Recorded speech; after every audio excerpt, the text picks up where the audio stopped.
Hello everyone, today I'm going to show you how to craft a door in Hytale.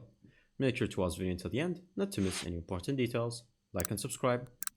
All you have to do is first of all collect some wood.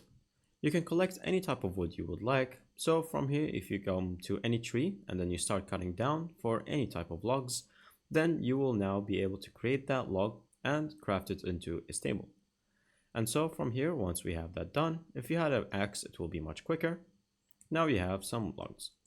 Then from here, all you have to do is to open your inventory and then you're going to create a workbench, which can work by getting any 3 stones and any 4 tree logs.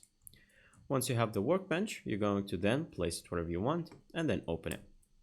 Now from here, from the workbench, all you have to do is to go to the furnace right here section and then create a builder's workbench.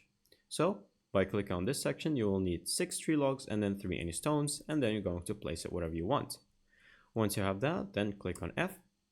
And as you can see, now we can place any log that we would like. So if we put the oak log, then as you can see, it gives us many options, including creating a simple wooden door.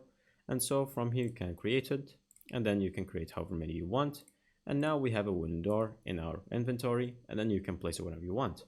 You can place only one, which can open by itself, or you can place 2 wooden doors next to each other. And so from here, you can just open them together, and that's pretty much it. Thank you guys for watching. See you next time. Bye bye.